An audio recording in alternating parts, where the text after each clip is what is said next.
Përshëndetje të nderuar miq, përshëndetje të dashur ndjekës, ja ku po ritakohemi me mua Tirona Lilin në kanalin ton për të ndarë një komentim të asaj se çfarë unë dëgjova mbrëm. Për herë të parë në një media shqiptare, konkretisht në televizionin Klan, aty ku edhe për herë të parë u bë publike fytyra apo dyshimet si një grua e cila ishte gjetur nëpërmjet një televizionit amerikan që po kërkonte ndihmë në Shtetet e Bashkuara të Amerikës, thuhej që ishte zonja Parashevisimaku, gazetari i parë i cili e bëri publik këtë ngjarje ishte Blendi Fevziu.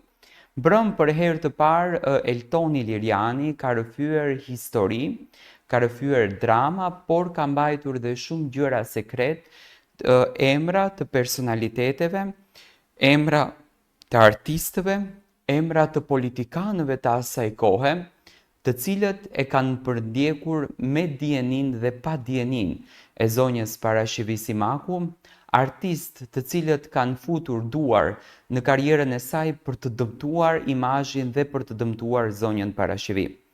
Historitë që Eltoni mbrëm rrëfeu në televizionin Klan janë të trishta, janë tronditse se si mundet zonja Parashevi të kalon në për të gjitha këto vuajtje jete dhe arsyeja është e paimagjinueshme.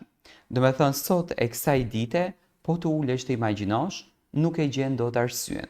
Unë kam shkëputur një pjesë mbi të cilën unë dua ta komentoj, do me thënë kush është njeriu i parë që i ka vënë dorë Parashevis nga momenti kur ajo ka mbetur më e pastre dhe se si ka mundur Parashevia të mbroj veten e saj. Do me thënë, ato që unë e kam thënë gjithmonë në për komentime, ka qenë e dukshme se Parashevisimaku ka mundur që ndoshta nga momenti që është larguar apo i ka dështuar martesa e saj apo i është mbyllur fati i saj të shkonte në një fat tjetër, por ajo gjithmonë ka dashur që të ketë një qëllim në jetë, të rikthej të birin e saj Lukën edhe të ndjekën artin.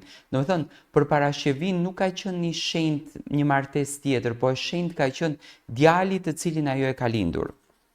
Eltoni Liriani tregon një histori shumë të ndjerë. Parashevisimaku të paktën kishte 7 vite që nuk kishte jetuar në një shtëpi, thot Eltoni. Në bazë të kërkimeve që kam bërë unë, nga çfarë se më ka thënë Parashevisimaku vetë, Parashevisimaku u deklarua e pastreh rreth vitit 2016 apo 2017.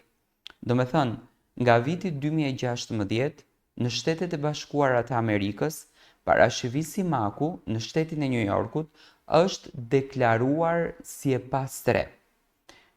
Dhe nga shteti i New Yorkut i ofrua një shelter, që ajo për arsyet e saj që ajo i quante etike, pra që nuk donte të ishte pjesë e dëmtimeve, le të themi, sepse në shelter, në Shtetet e Bashkuara të Amerikës në New York, ka njerëz të ndryshëm edhe të cilët mund t'i dhunojnë gratë. Do me thënë, Parashevia nuk e ka pranuar, kjo ka qenë një temë në fakt që është diskutuar pafund, përse Parashevia nuk ka kërkuar një ndihmë nga Shtetet e Bashkuara të Amerikës, nga që në Shtetet e Bashkuara të Amerikës nuk mund të mbesesh në rrugë, por bukur qartë tashmë Eltoni Liriani e shpjegoi që Parashevia nuk e ka pranuar që të jetë pjesë e një shelter apo një dhomë që të jep një shtet në një godinë të madhe, sepse aty ka dhe njerëz të cilët dhunojnë gratë, por le të themi që shkojnë edhe drejt përdhunimit, dhe normalisht Parashevia nuk e ka pranuar këtë ofertën, këtë ndihmën, për faktin sepse nuk ka dashur që në asnjë mënyrë të dëmtoj veten e saj dhe të dëmtoj njeriu mbi të cilin ajo është. Kështu që ajo nuk donte që të shkonte në një shelter të tillë dhe zgjodhi të jetonte një pjesë të viteve në Brooklyn. Tani kjo është pjesa më interesante, këtu ju kisha lutur që ta dëgjoni shumë. Fillimet e viteve në Brooklyn, ajo thot që ka jetuar me një grua izraelite. Ato ishin besimtar, ku ajo mori edhe mësimet e para, thot, të Tores, pra të besimit izraelit.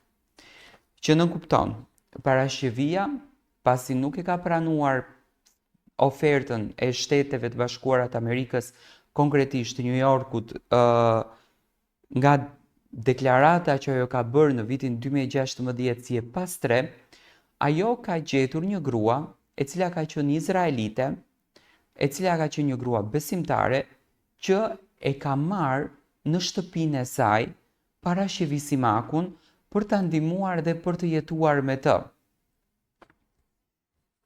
Ku në atë shtëpi, parashevia ka mësuar dhe bazat e besimit fetar, mësimet të Torës, domethënë është besimi fetar izraelit. Ajo jetonte në shtëpi me këtë zonjë, e cila ishte gjithashtu një zonjë e varfër, e cila mbijetonte, por e donte shumë parashevin. Dhe të gjithë izraelitët rreth zonës e donin shumë parashevin, edhe e quanin Simka.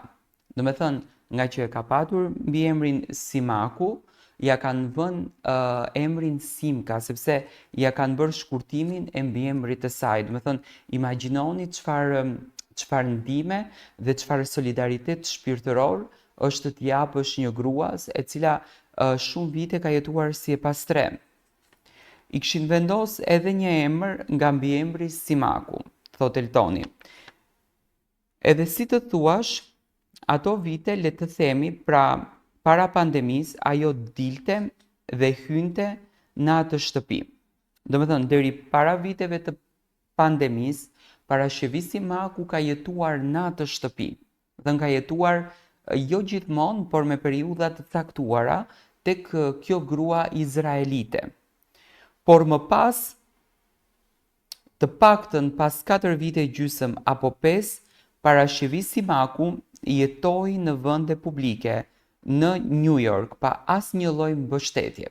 Domethënë, 4 vite, 5 vite, parashevisimaku ka jetuar në New York, domethënë ka jetuar në rrugë, në vende publike, pa asnjë lloj mbështetje, ka qenë parashevia, Zoti edhe askush tjetër.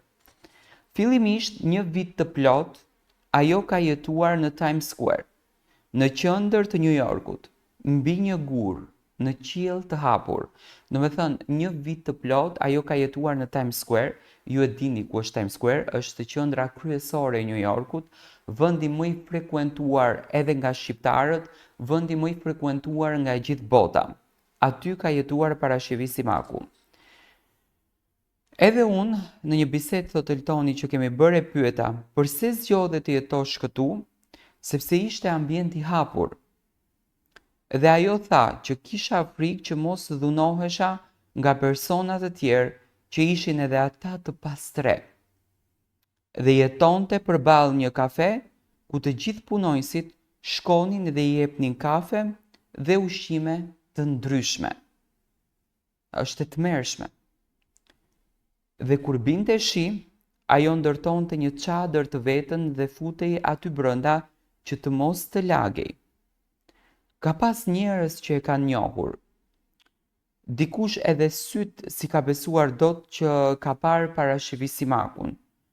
Por parashevia më ka thënë që një burrë e shikonte çdo ditë, biles vinte pinte kafe te kafja përballë edhe nuk më fliste, dhe unë e di dhe një rast tjetër që disa gra që shkonin në Astoria shkonin e njihnin që është parashevisimaku dhe nuk po e ndihmonin.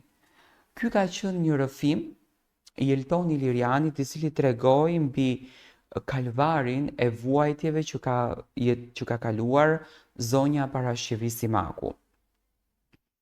Jo më kot, familja e zonjës Simaku, në këtë rast vllau i saj, Mbesa dhe Nipi, thonin që këtë rast ne ja kemi besuar Eltonit, sepse historia që tregohet edhe pason është shumë e trisht, por është edhe shumë e frikshme. Imagjinoni çfarë guximi dhe çfarë ndihme të madhe ka patur parashevia nga Zoti, që ka jetuar në një vend të hapur dhe mbigur. Edhe këtu tani dua të flas për ato shqiptarët të cilët shkruajtën më pas komente në rrjetet sociale duke ofenduar Eltonin, duke denigruar imazhin e tij dhe duke e quajtur atë përdorës. Parashevia kanë jetuar mbi një gur në një vend ku ka qenë mbi populluar me shqiptarë dhe ku vazhdon të jetë, ju e dini se sa shqiptarë kanë Shtetet e Bashkuara të Amerikës. Dhe ato njerëz, ato gratë të cilat e kanë parë dhe kanë shkuar çdo ditë të pinë kafe tek ai lokali, vetëm e vetëm që të shohin parashevin dhe të shohin dhimbjen e saj dhe të merren me thashë theme kafesh, pra ky është Eltoni, që nuk u mor me thashë theme, por e ndihmoi këtë grua dhe pas 7 vitesh e pozicionoi në një apartament ku sot parashevia është shumë e sigurt dhe është në gjendjen më të mirë të saj shëndetësore. Eltoni ka folë dhe për ribashkimin me djalin e saj pas 15 vitesh, ka qenë një moment tha dramatik, parashevia tha ishte tepër e shokuar, këtë që e thash edhe unë, që do me thënë e komentuan parashevin të ftohtë me djalin e saj, nuk mundet një nën të jetë e ftohtë me të birin, por imagjinoni është një moment 15 vite që parashevia ka kaluar në përtrishtime, në për drama nga më të rëndat, nuk ka patur ku të vej kokën e saj dhe qëllimi i saj vetëm ka qenë të ruaj moralin, të ruaj nderin e saj dhe të ruaj emrin që ajo ka arritur. Dhe kjo është një vepër fenomenale që ka bërë parashevia. Kjo është një ndër historitë më të trishta që ka ndodhur në popullin shqiptar. Unë dua publikisht të falenderoj këtë familje izraelite që me mundësitë e tyre që kanë patur kanë mbështetur zonjën Parashevi dhe do kisha dashur pas gjithë kësaj rrëfimit të gjithë shqiptarët të ndihmojmë zonjën Simaku me aq mundësi sa kemi në GoFundMe-n e saj mbi të cilin është hapur.